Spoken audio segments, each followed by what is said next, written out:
Oke baik, selamat sore. Perkenalkan nama saya Fadi Aditya Harun, NIM 18030303136, kelas C semester 6.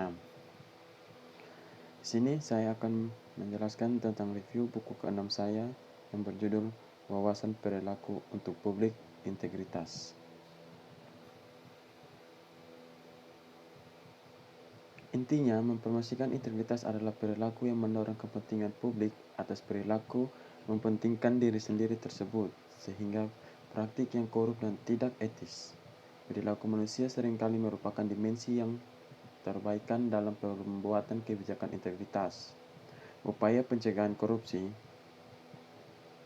yang ada masih berbasis luas pada model pengambilan keputusan yang rasional. Pendekatan seperti itu biasanya menekankan pentingnya meningkatkan biaya dan menurunkan manfaat dari perilaku yang tidak diinginkan. Kebijakan umum rekomendasi yang diturunkan dari sini termasuk kontrol dan sanksi dan pengurangan kebijakan pengambilan keputusan untuk mengurangi ruang lingkup mereka untuk berperilaku buruk.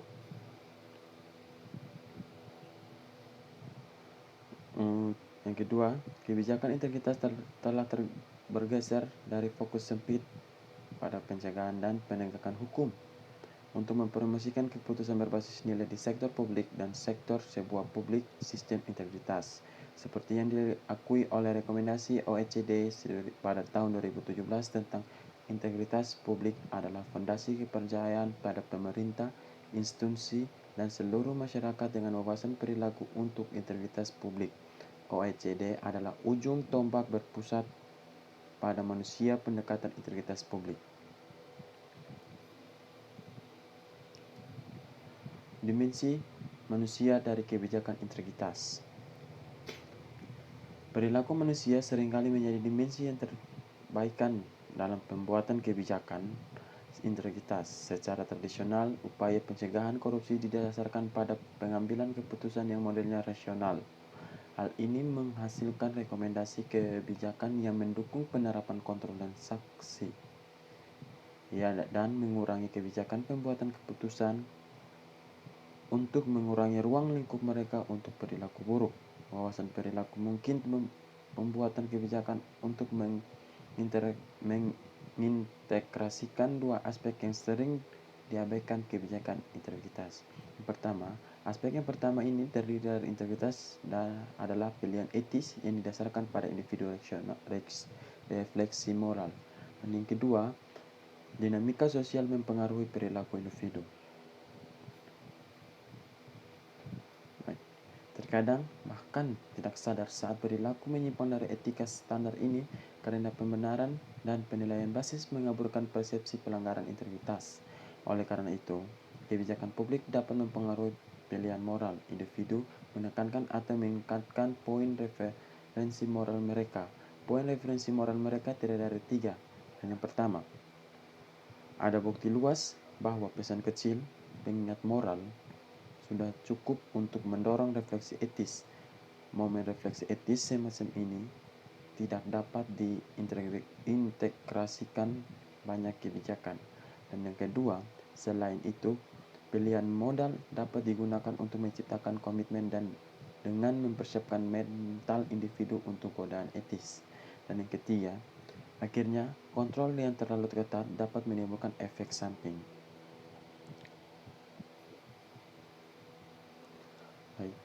Menerapkan wawasan perilaku untuk kebijakan integritas.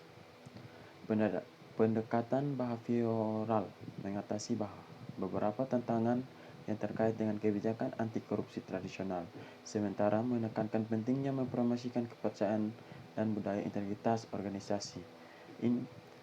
Sini saya akan menjelaskan beberapa contoh. Contohnya adalah yang pertama, jebakan perilaku dapat diidentifikasikan dalam cara tanggung jawab yang diberikan sistem integritas. Struktur yang menyebarkan tanggung jawab, misalnya melibatkan banyak orang aktor, memastikan integritas hanya melalui persyaratan formal, dapat tercipta risiko integritas. Dan yang kedua, refleksi etis.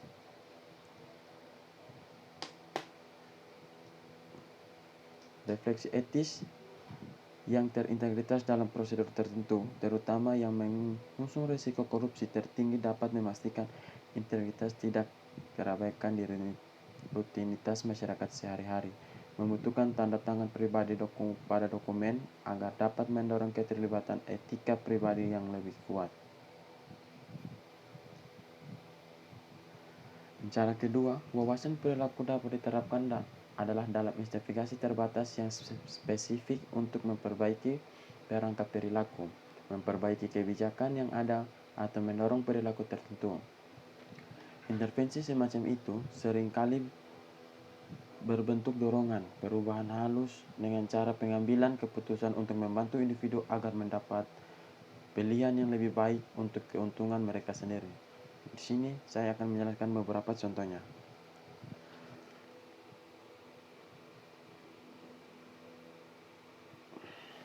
Dan contoh yang pertama adalah meminta pernyataan konflik kepentingan dari setiap anggota tim di awal proyek baru secara default.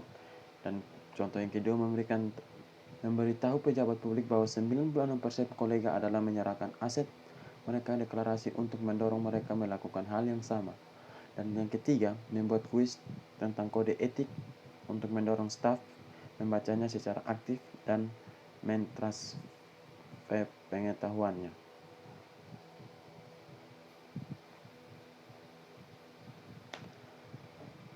Ya, baik, kita lanjut. Dinamika pengambilan keputusan moral. Kebijakan integritas seringkali didasarkan pada pemahaman bahwa orang akan mengeksploitasi peluang untuk melakukan kesalahan setiap kali keuntungan bernilai berisiko berpotensi negatif konsekuensi.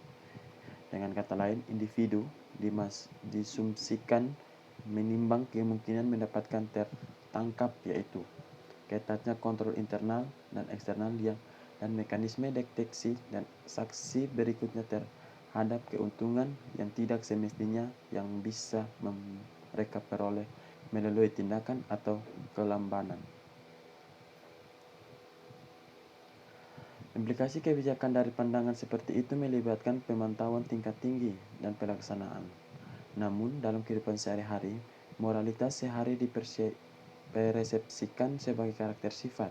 Ketika dihadapkan pada pilihan terkait integritas, diasumsikan bahwa seseorang akan melakukannya berkonsultasi dengan nilai-nilai pribadinya dan bertindak sesuai dengan nilai-nilai itu.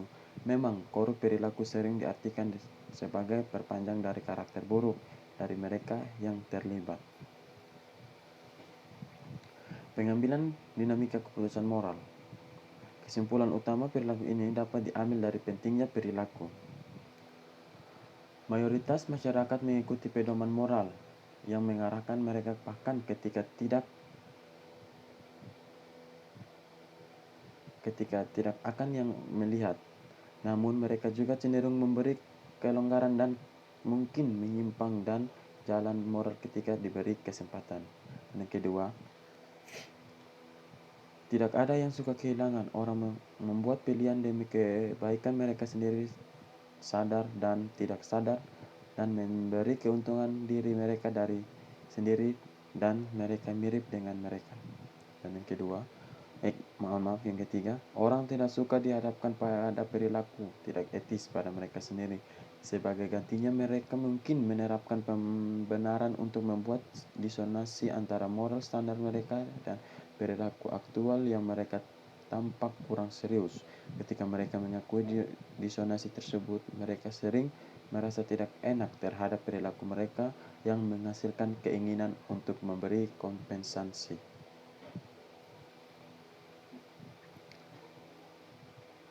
Mengikat titik acuan moral pertama. Mengikat titik acuan moral menyebabkan orang untuk membandingkan tindakan mereka sendiri dengan standar internal yang lebih tinggi. Jelas, mendefinisikan ekspektasi etis dan menekankan relevansi integritas dan kepercayaan yang diberikan kepada pejabat publik untuk membantu menyesuaikan poin referensi moral masyarakat ke atas. Informasi yang mengecewakan pengawasan dan ketidakpercayaan pada gilirannya akan menurunkan titik acuan moral yang digunakan seorang untuk menilai perilakunya sendiri.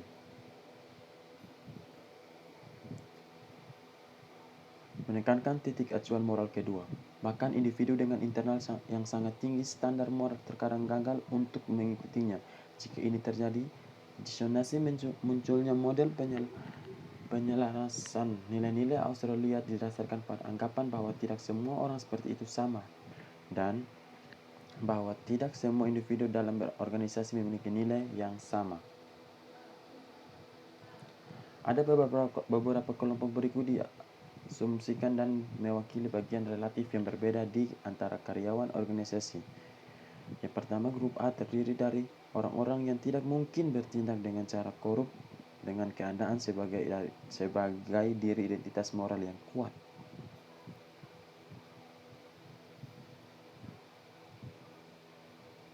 Dan grup B terdiri dari orang-orang yang keputusan untuk bertindak korup adalah tergantung pada keadaan.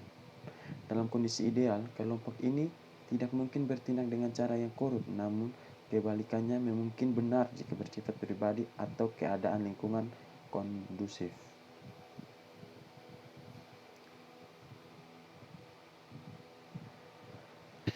Baik, untung dari korupsi bisa jadi godaan, tetap setia pada poin referensi moral internal sendiri. Tidak terlalu mudah, acting melawan kompas moral itu seringkali didorong oleh godaan. Perilaku yang terlibat baik manfaat langsung yang mungkin tidak memenuhi tujuan jangka panjang, pelanggaran integritas mengorbankan kesejahteraan masa depan untuk kepuasan segara. Ketindakan yang mengganggu integritas seperti menjaga biaya perjalanan yang tidak semestinya untuk membeli yang baru mungkin tidak mengakibatkan permasalahan bersalah segera sampai berikutnya saat rekan kerja mengumumi arloji. Integritas dalam situasi ini dapat dipahami sebagai suatu masalah pengadilan diri.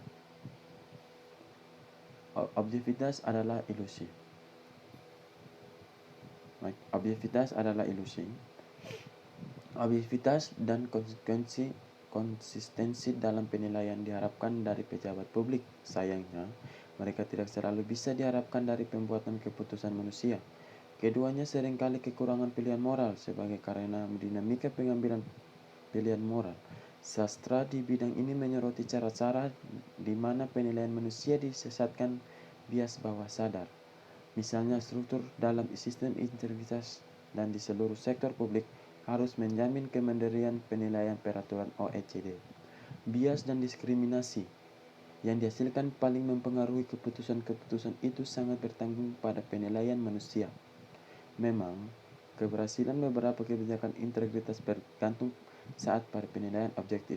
Misalnya di bidang-bidang seperti konflik kepentingan manajemen, audit, dan pengendalian internal atau perekrutan. Korupsi seringkali terasa seperti kejahatan tanpa korban. Bukti eksperimental menunjukkan bahwa moralitas yang dirasakan dari suatu tindakan menurun dengan jarak antara tindakan dan kerugian yang disebabkan oleh tindakan itu. Transaksi korup seringkali melibatkan perantara, kualitas rahasia dan tidak terlihat ganti rugi. Kerusakan akibat korupsi seringkali jauh dari perilaku korupsi. Ini membuatnya lebih mudah untuk menolak tanggung jawab dan mengurangi beban moral yang terlibat di dalamnya korupsi. Selain itu, rasa bersalah menjadi lebih kecil saat dibandingkan saat tanggung jawab keputusan tidak bermoral ditanggung oleh beberapa aktor tindakan satu individu tanpa kurang sangat penting. Kontrol menanggung biaya tersembunyi. Pengenalan mekanisme kontrol adalah sistem ketidakpercayaan. Pengusaha yang membantu secara ketat tindakan staf mereka mengirimkan sinyal kepada karyawan mereka bahwa mereka mengharapkan pelanggaran.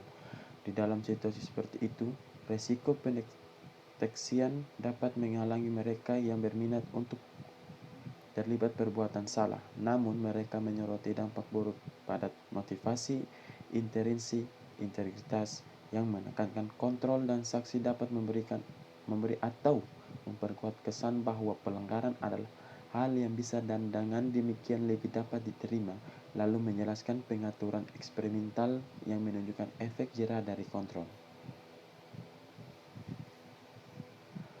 Integritas dalam konteks interaksi sosial. Pilihan moral tidak diambil secara terpisah. Keputusan manusia seringkali didorong oleh sosial motif seperti loyalitas, membangun kepercayaan, membalas budi, atau membantu seseorang dari situasi yang rumit.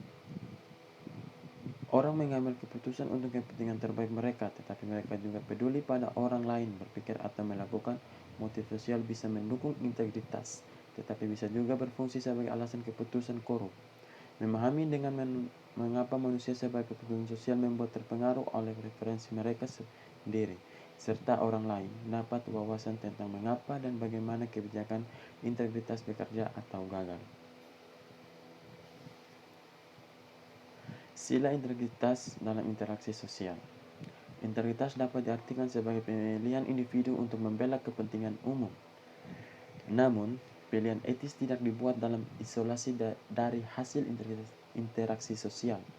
Integritas bergeser sejalan dengan dinamika identitas dan moral individu, lagi pula dengan keyakinan tentang apa yang dipikirkan atau dilakukan orang lain.